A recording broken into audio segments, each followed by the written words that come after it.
আসসালামু আলাইকুম এভরিওয়ান। দেশে এবং প্রবাসে যে যেখান থেকে আমার ভিডিওটি দেখছেন আশা করি আপনারা প্রত্যেকেই ভালো আছেন। আলহামদুলিল্লাহ, আল্লাহর অশেষ মেহেরবানিতে আমিও ভালো আছি। এই তো প্রতিদিনের মতো নতুন একটি ভিডিও নিয়ে চলে এসেছি আপনাদের মাঝে। আমার ভিডিওগুলো যদি আপনাদের একটু ভালো লাগে বা উপকারে আসে তাহলে অবশ্যই আমার চ্যানেলটিকে সাবস্ক্রাইব করে দিবেন এবং পাশে থাকা বেল বাটনটি প্রেস করে দিবেন। এতে করে আমি নতুন নতুন ভিডিও ছাড়ার সাথে সাথে আপনার কাছে নোটিফিকেশন চলে যাবে আর আপনি আপনার সময় করে আমার ভিডিওটি দেখে নেবেন। আমার ভিডিওর কথাগুলো অবশ্য সংসার রিলেটেড, টাকা সঞ্চয় রিলেটেড, কারণ আমরা যেহেতু গৃহিণী আমাদের এই অভ্যাসগুলো করার প্রয়োজন আছে। আর সেই প্রয়োজন থেকেই আমার এই ভিডিওগুলো করার। আর হ্যাঁ, আমার ভিডিও দেখে যদি আপনাদের কোনো প্রকারে উপকারে আসে তাহলে অবশ্যই অবশ্যই আমার পরিবারের সদস্য হয়ে আমাকে সাপোর্ট করবেন প্লিজ। এই তো সকালবেলাই বাবা বাজারে চলে গিয়েছিল আর আজকে খুব বেশি একটা বাজার করেনি। এখানে নিয়ে এসেছে হচ্ছে পালং শাক, কাঁচা মরিচ আর হচ্ছে একটা ব্রয়লার মুরগি আর আলু। তো এই কয়টা জিনিসই প্রয়োজন ছিল, তাই বাবা গিয়ে আর কি বাজার থেকে নিয়ে আসলো। তা আমি তো গোছগাছ করে শাকগুলো কাটতে বসে পড়েছি। পাশেই আমার কুটুস পাখিটা বসে খেলা করছিল, তো আমি ওকে বসিয়ে আর কি একটু একটু কাজ করে নিচ্ছিলাম। যেহেতু করতে হবে তো কাজগুলো একটু একটু করে করে নেওয়া ভালো। আর হ্যাঁ, ইদানিং আমি একটু অসুস্থ, আমার ভয়েস টোনটা খুব বাজেভাবে আর কি হয়ে গেছে, যেটা আপনারা আমার ভয়েস শুনলেই বুঝতে পারবেন। প্রচণ্ড ঠান্ডা লেগেছে যেহেতু এখন সিজন চেঞ্জ হচ্ছে, ওই কারণে। তো এই তো একটু একটু করে কাজগুলো করে নিয়েছিলাম। আর হ্যাঁ, আজকে আপুদের সাথে আমি দুইটা উপায় আর কি শেয়ার করব, যে দুইটা উপায় অবলম্বন করে আপনারা অবশ্যই আপনারা কিছু সঞ্চয় করতে পারবেন। আপনাদের বছর শেষে টাকার অভাব হবে না।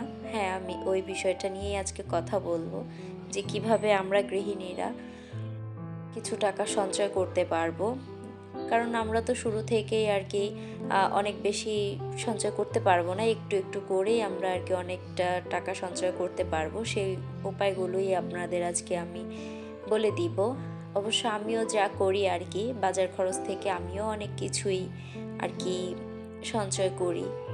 দেন হচ্ছে ওই কারণে আমি আপনাদেরকেও এই হিসাবটা করে আজকে বলে দিব যে আপনারাও কিভাবে পারবেন অনায়াসেই বছর শেষে কিছু টাকা আর কি মুখ দেখতে, যেটা আমরা সবাই করতে পারি না। কারণ একটাই, যে আমরা হয়তোবা সবাই একই রকম একই প্রসেসে চলাফেরা করি না, দেন হচ্ছে সংসারে আয় ব্যয় করি না, ওই কারণটাই।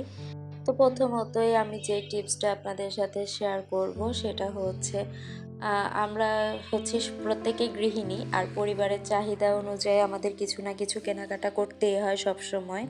আর একটা বিষয়, যারা হচ্ছে আর কি আমরা গৃহিণীরা সবসময় ঘর সাজাতে খুবই পছন্দ করি, দেন হচ্ছে ভালোবাসি, আমাদের এটা লাগে ওইটা লাগে। তো প্রথমত আমাদের এই বিষয়টাকে আর কি আমাদের খেয়াল রাখতে হবে যে আমাদের এক্স্যাক্টলি কোনটা প্রয়োজন।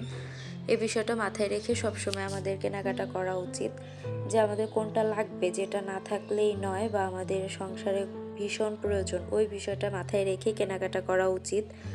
আমরা অযথায় আর কি শপিং মলে গিয়ে বা অনলাইনে অযথা কোনো কেনাকাটা করব না। কারণ যেটা আমাদের লাগবে না বা যেটা ছাড়া আমরা চলতে পারবো সেটা কেন বা কিনতে যাব বলেন। এই বিষয়টা মাথায় রেখে আমাদের সবসময় চলতে হবে। আর একটা বিষয় কি, যেমন অনলাইনে একটা আমাদের মন গড়া একটা আর কি কাহিনী রয়েছে, যেটা হচ্ছে অনলাইনে buy one get one free, তারপরে হচ্ছে ফ্ল্যাট ডিসকাউন্ট, তারপরে হচ্ছে আর কি স্টক লিমিটেড, এই বিষয়গুলো বলে বলে আমাদের প্রতারিত করে। আর আমরাও সেই ফাঁদে পা দিয়ে আমরা আর কি প্রচুর কেনাকাটা করে ফেলি, যেটার কারণে আমাদের আর কি টাকা নষ্ট হয়, আমাদের বাজেটটা এলোমেলো হয়ে যায়। আর হ্যাঁ, অবশ্যই বাজেট যদি আপনার ঠিক থাকে তাহলে আপনি আপনার মনকে শক্ত করতে পারবেন যে না, আমি 1 টাকাও খরচ করব না আর এর মধ্যেই থাকবো, তাহলে অবশ্যই আপনি কিছু না কিছু টাকা সঞ্চয় করতে পারবেনই অবশ্যই। আর হ্যাঁ, আরেকটা কথা, কেনাকাটা করতে গেলে সবসময় আপনি খাওয়া দাওয়া করে যাবেন, যে বিষয়টা আপনাকে আর কি একটু শান্তি দিবে। দেন হচ্ছে বাচ্চাদের খাওয়া দাওয়া করিয়ে তারপরেই হচ্ছে যাবেন। কারণ দেখা যাচ্ছে যে আমরা শপিং করতে গেলে বা কেনাকাটা করতে গেলে আমাদের ক্ষুধা লেগে যায়, দেন হচ্ছে বাচ্চাদের কিছু খাওয়ানোর জন্য আমরা আর কি যেতে হয়। সো ফাস্টফুড আইটেম এটা সেটা হাবিজাবি আমরা অনেক কিছু খাবার খেয়ে ফেলি, যে কারণে আমাদের প্রচুর পরিমাণে টাকা নষ্ট হয়ে যায়।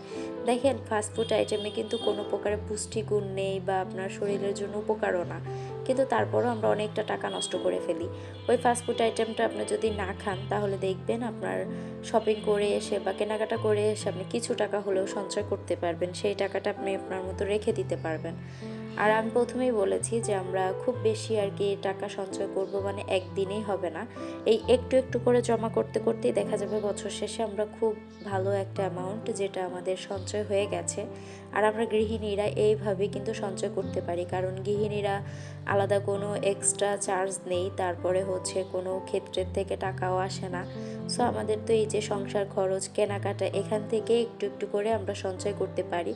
তো এই তো আমার ট্রিক্সগুলো যদি আপনাদের ভালো লাগে অবশ্যই আমার চ্যানেলটাকে সাবস্ক্রাইব করে দিবেন আর আমার পাশে থাকবেন। এরকম আরও অনেক ট্রিক্স অ্যান্ড ট্রিট আমি আপনাদের সাথে শেয়ার করব, এতে করে যদি আপনাদের একটু উপকার হয় আমার ভিডিওটা বানানো সার্থক হবে।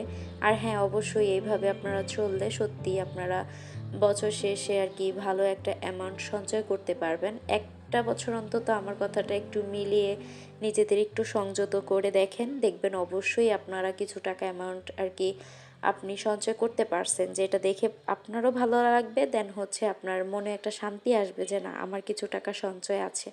তো আমার ভিডিওটা আজকে এই পর্যন্তই। আল্লাহ হাফেজ।